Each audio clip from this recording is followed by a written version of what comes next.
यहोशू अध्याय 3। यहोशू अध्याय 3। तब यहोवा ने यहोशू से कहा, आज के दिन से मैं सब इस्राएलियों के सन्मुख तेरी प्रशंसा करना आरंभ करूंगा, जिससे वे जान ले कि जैसे मैं मूसा के संग रहता था वैसे ही तेरे संग भी रहूं।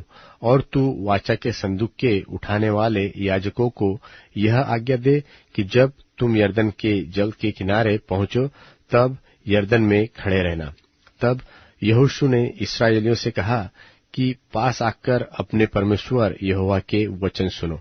और यहोशू कहने लगा, सुनो, पृथ्वी भर के प्रभु की वाचा का संदूक तुम्हारे आगे आगे यरदन में जाने पर है।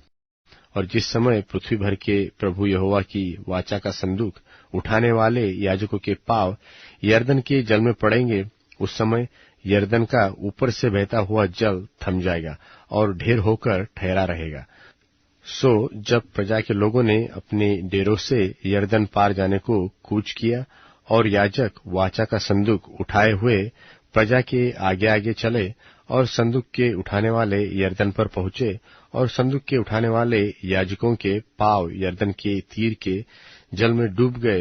यरदन का जल तो कटनी के समय के सब दिन कडारों से ऊपर बह रहा था। तब तो जो जल ऊपर की ओर से बह रहा था वह बहुत दूर अर्थात आदाम नगर के पास जो सारतान के निकट है रुककर एक ढेर हो गया और दीवार सा उठा रहा।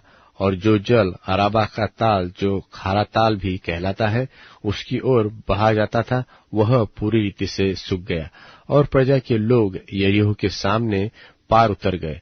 और याजक यहोवा की वाचा का संदूक उठाए हुए यरदन के बीचों बीच पहुंचकर स्थल पर स्थिर खड़े रहे, और सब इस्राएली स्थली स्थल पार उतरते रहे, निदान उस सारी जाति के लोग यरदन पार हो गए।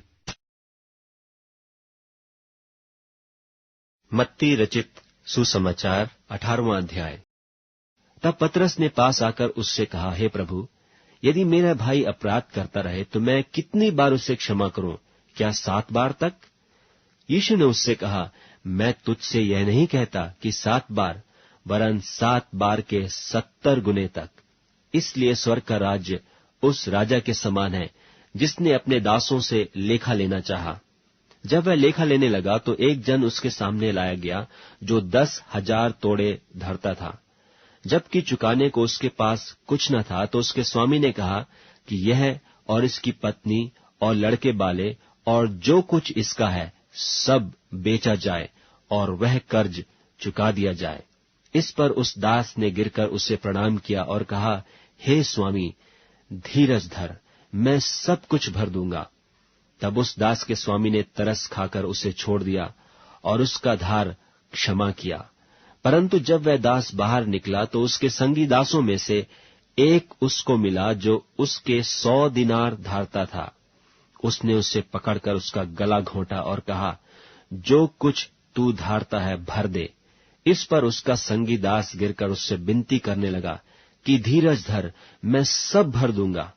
उसने न माना, परंतु जाकर उससे बंदी गृह में डाल दिया कि जब तक कर्ज को भर न दे तब तक वहीं रहे। उसके संगी दास यह जो हुआ था देखकर बहुत उदास हुए और जाकर अपने स्वामी को पूरा हाल बता दिया। तब उसके स्वामी ने उसको बुलाकर उससे कहा, हे दुष्ट दास, तूने जो मुझसे विनती की तो मैंने तो तेरा वह पूरा कर क्षमा किया। सो जैसा मैंने तुझ पर दया की वैसे ही क्या तुझे भी अपने संगी दास पर दया करना नहीं चाहिए था? और उसके स्वामी ने क्रोध में आकर उससे दंड देने वालों के हाथ में सौंप दिया कि जब तक वह सब कर्जा भर न दे तब तक उनके हाथ में रहे। इसी प्रकार यदि तुम में से हर एक अपने भाई को मन से क्षमा न करेगा तो मेरा पिता जो स्वर्ग में है तुमसे भी वैसा ही करेगा।